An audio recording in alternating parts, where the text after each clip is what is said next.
जय हिंद दोस्तों, मैं उमेश गौरवारी और आप देख रहे हैं आज की ताज़ा तरीन खबरें। सिडनी शहर ऑस्ट्रेलिया में वहां पे कुछ खालिस्तानी मिले 4-5 और एक भारतीय स्टूडेंट को बहुत बुरी तरीके से मारा।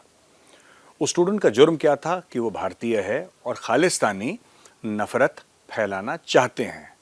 सरिया से लेके उसके यहां पे मारा दोस्तों, यहां पे गाल में उसका ये तोड़ दिया, जॉबोन तोड़ दी, सर पे उसके सरिया मारी रॉड लोहे का और जमीन पे फिर उसको मारा। एक साथ कई खालिस्तानी आए और अकेले लड़के को, कहते हैं उसका नाम स्वप्निल सिंह है।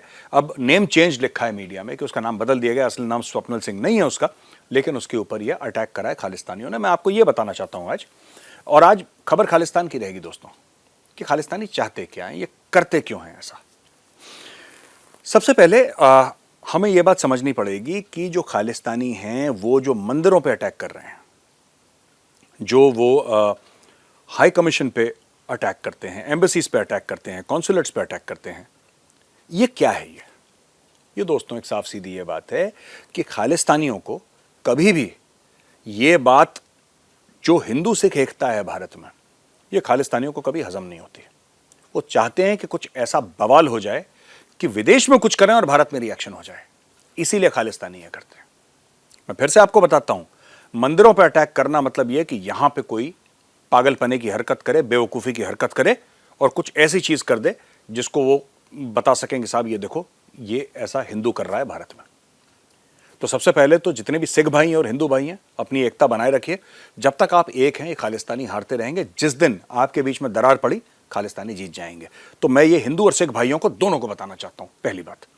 दूसरी चीज़ मैं ये बात कहना चाहता हूँ कि ये जो नफरत है, मैं और आपको आगे खबर बताऊंगा, ये जो नफरत है प्रधानमंत्री मोदी जी के लिए, ठीक है, कई खालिस्तानी, कई हमारे सिख भाई, कई हिंदू भाई, सब लोग ये कहते हैं कि साहब जो 1984 में दंगे हुए, सिख जेनोसाइड हुआ दिल्ली में खासतौर से, और भी जगह हुआ लेकिन खासतौर से दिल्ली में, वो बहुत गलत था। वो तो मैं भी कहता हूं कि बहुत गलत था, शेमफुल, अटरली शेमफुल, जिसको कहते हैं कि शर्म से सर झुक जाए, ऐसा काम हुआ था 84 में।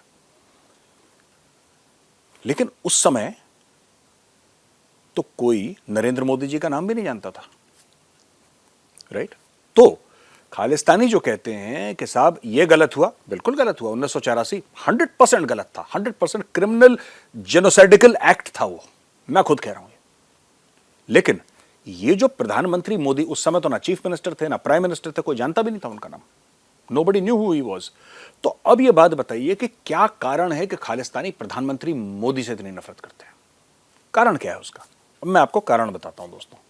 देखिए, साफ सीधी बात है, खालिस्तानी प्रधानमंत्री मोदी से नफरत नहीं करते, जो इनके आका हैं पाकिस्तानी, वो नफरत करते हैं।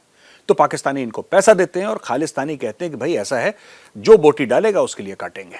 साफ सीधी बात है।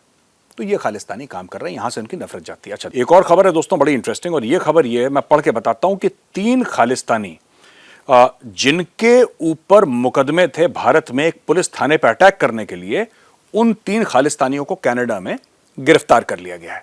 अच्छा, इन खालिस्तानियों के नाम क्या हैं? सतबीर सिंह, जसविंदर सिंह और परमिंदर सिंह। सतबीर सिंह, जसविंदर सिंह और परमिंदर सिंह ये खालिस्तानी हैं और इन्होंने भारत में पुलिस स्टेशन पर हमला करा था, फिर यहां से फरार हो गए। बुजदल तो होते हैं खालिस्तानी, एक बार अटैक करेंगे फिर चुप थोड़ा ना रहेंगे। आपने देखा किस तरीके से जब फार्मर प्रोटेस्ट हो रही थी तो खालिस्तानी आए और खालिस्तानी गए वो रेड फोर्ट में, जो भी उन्होंने उत्पात मचाया, जैसे ही दिल्ली पुलिस ने डंडा चलाना शुरू करा, सारे खालिस्तानी गायब। सो ये सीखते हैं अपने पाकिस्तानी आकाओं से। उनके पाकिस्तानी भी ऐसे ही हैं, खूब अटैक कर दिया 1971 में, ये कर दिया वो कर दिया, जब भारतीय सेना ने अटैक करा सरेंडर कर दिया। तो they are learning from their Pakistani counterparts, ये साफ सीधी बात है।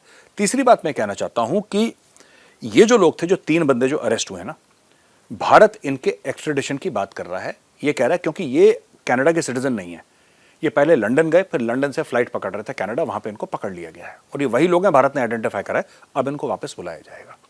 पहली चीज तो कनाडा से ये एक्स्ट्रेडिशन हो गया है, और जिन्होंने यूके के हाई कमीशन पे अटैक करा था, उनके एक्स्ट्रेडिशन की बात, यानी कि वापस उनको इंडिया लाने की बात भारत कर चुका है। देखिए, टाइम लगता है एक्स्ट्रेडिशन में। जो भारत के सिटीजन है वो तो आ जाएंगे कुछ समय के बाद, उसमें कोई ज्यादा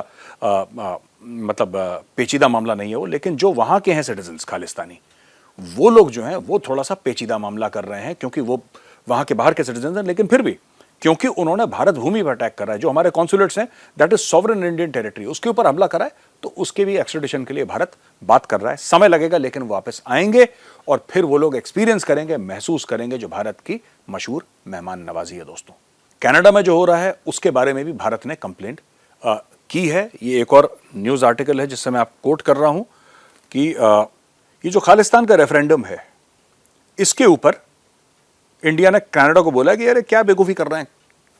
अच्छा, ये मुझे नहीं लगता कि इंडिया को ऑब्जेक्ट करना चाहिए, रेफरेंडम उनको करने दीजिए। कनाडा में कर रहे हैं तो कनाडा में वो जो भी करना चाहें कर सकते हैं लोग, ठीक है ना। इससे भारत को कोई फर्क नहीं पड़ रहा, अनलेस जस्टिन ट्रूडो ये बोलते कि नहीं मेरा दिल इतना बड़ा है कि मैं चाहता हूं कनाडा के अंदर ही खालिस्तान बन जाए, देन इट्स ऑल राइट।